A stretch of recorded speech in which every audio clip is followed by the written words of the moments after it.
1802 मध्ये कोणत्या पेशव्याने इंग्रजांशी तैनाती फौजेचा करार केला म्हणते? तैनाती फौजेचा करार केला म्हणते. नीट लक्ष द्या इकडं. तैनाती फौज.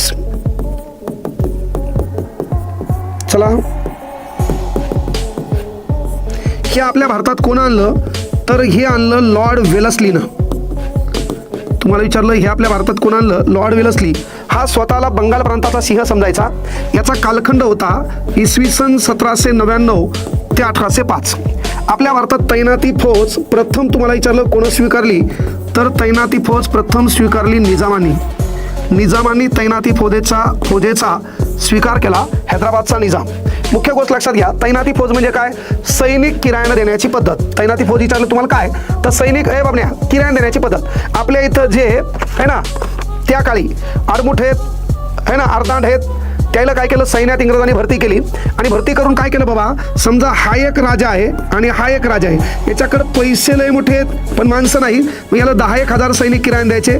त्याचा किराया इंग्रजांनी घ्यायचा. हे एवढे भिकारचोट होते, म्हणजे आपल्याच लोकांनी आपल्या लोकांना मारायचं, आपल्याच लोक मारायचे आणि त्याचे पैसे भिकारचोट इंग्रज घ्यायचे. ही पद्धत ज्यानं आणली त्याचं नाव होतं वेलस्ली. मग ही तैनाती फौज काय झालं? लोक युद्ध करणार. आता हे सैनिक रिकामे पडले त्या काळचे, त्याचा खायचे वांदे झाले त्या काळचे. आता मला सांगा, ते जे सैनिक होते जे तैनाती फौजेमध्ये जमा झाले ते काय करू लागले? सकाळी सकाळी फोन लावू लागले की नाही, जेवणामुळं खाण्यामुळं.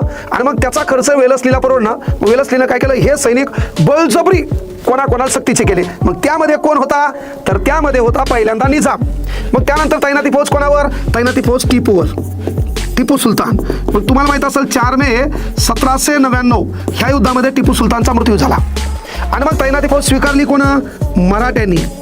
मग तैनाती फौज मराठ्यांनी स्वीकारली तर त्यामध्ये हे होता दुसरा बाजीराव.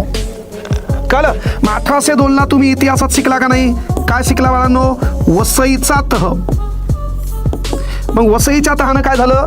तर या अगोदर 1782ला जो सालबाईचा तह झाला होता आणि इंग्रजांनी पहिल्या युद्धामध्ये मराठ्यांसोबत पराभव झाल्यामुळे इंग्रजांनी मराठ्यांना साष्टी आणि ठाणे शहर दिलं होतं. त्या 1802च्या वसईच्या तहाने ते ठाणे आणि साष्टी शहर इंग्रजांनी परत घेतलं. ओके, ही कन्सेप्ट इथं